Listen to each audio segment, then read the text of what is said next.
ನಮಸ್ಕಾರ ಸ್ನೇಹಿತರೆ, ನಾನು ನಿಮ್ಮ ಚಂದ್ರಹಾಸ್. ಬೌನ್ಸ್ ಬ್ಯಾಕ್ನ ಮತ್ತೊಂದು ವಿಡಿಯೋಗೆ ತಮಗೆಲ್ಲರಿಗೂ ಸ್ವಾಗತ. ಈ ದಾದಾ ವಾಸ್ವಾನಿ ಅವರು ಹೇಳಿದ ಕತೆ. ಆತ ತುಂಬಾ ಶ್ರೀಮಂತ, ಆಕೆ ಬಡ ಕುಟುಂಬದವರು. ಪ್ರೀತಿಸಿ ಮದುವೆಯಾದರು. ಅಂತರ್ಜಾತಿ ವಿವಾಹ, ತಂದೆ ತಾಯಿಯಿಂದ ದೂರ. ಆದರೆ 2 ವರ್ಷಗಳಲ್ಲಿ ಸ್ವರ್ಗಕ್ಕೆ ಕಿಚ್ಚು ಹಚ್ಚುವಂತಹ ಸುಖಿ ಸಂಸಾರ ನುಚ್ಚು ನೂರಾಯಿತು. ಏಕೆಂದರೆ ಅಪಘಾತವೊಂದರಲ್ಲಿ ಗಂಡ ತೀರಿಕೊಂಡ. ಆಕೆಗಿನ್ನು 25ರ ವಯಸ್ಸು, ದೊಡ್ಡ ಮನೆ, ಕಾರು, ಬೇಕಾದಷ್ಟು ಹಣ ಎಲ್ಲವೂ ಇದೆ. ಆದರೆ ಪ್ರೀತಿಸುವ ಗಂಡ ಶಾಶ್ವತವಾಗಿ ಮರೆಯಾಗಿದ್ದ. ದಿನದ 24 ಗಂಟೆಯೂ ಕಣ್ಣೀರು ಸುರಿಸುವುದು, ದೇವರನ್ನು ದೂಷಿಸುವುದು ಆಕೆಯ ಕೆಲಸವಾಗಿತ್ತು.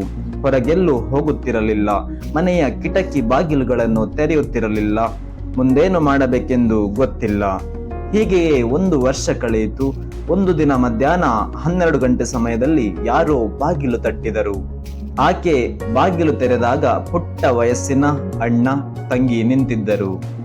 ಕುಡಿಯಲು ನೀರು ಕೇಳಿದರು. ಆಕೆ ಅರ್ಧ ಮನಸ್ಸಿನಿಂದಲೇ ನೀರು ಕೊಟ್ಟಳು. ಘಟಘಟನೆ ನೀರು ಕುಡಿಯುತ್ತಿದ್ದ ಆ ಮಕ್ಕಳನ್ನು ಆಕೆ ಗಮನಿಸಿ ನೋಡಿದಳು. ಹಳೆಯ ಹರಕಲು ಬಟ್ಟೆ ತೊಟ್ಟ ಮಕ್ಕಳು.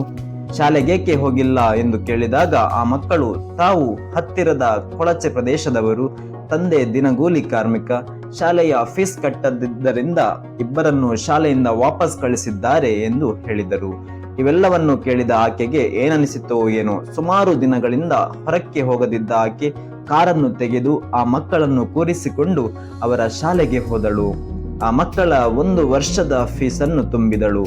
ಮಕ್ಕಳನ್ನು ಅಂಗಡಿಗೆ ಕರೆದುಕೊಂಡು ಹೋಗಿ ಹೊಸ ಬಟ್ಟೆ, ಪಾದರಕ್ಷೆಗಳು, ಪುಸ್ತಕಗಳು ಎಲ್ಲ ಕೊಡಿಸಿದಳು.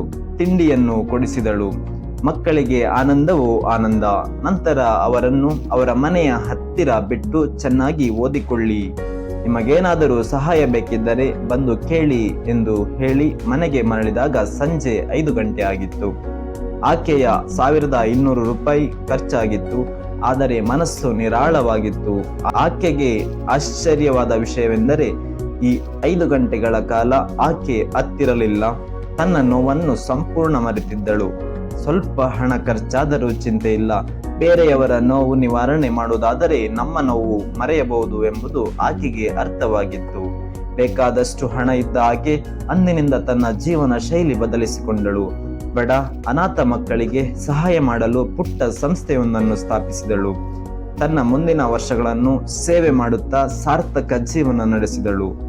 ಆಕೆಗೆ ಬಂದ ಕಷ್ಟ ನಮಗಾರಿಗೂ ಬಾರದಿರಲಿ ಎಂಬ ಹಾರೈಕೆ. ದೊಡ್ಡ ಪ್ರಮಾಣದಲ್ಲಿ ಅಲ್ಲದಿದ್ದರೂ ನಮ್ಮ ಶಕ್ತಿಗೆ ಎಟಕುವ ಪ್ರಮಾಣದಲ್ಲಿ ಬೇರೆಯವರ ನೋವನ್ನು ಪರಿಹರಿಸಲು ಯತ್ನಿಸಿದಾಗ ನಮ್ಮ ನೋವಿನ ತೀವ್ರತೆ ಕಡಿಮೆ ಆಗಬಹುದು.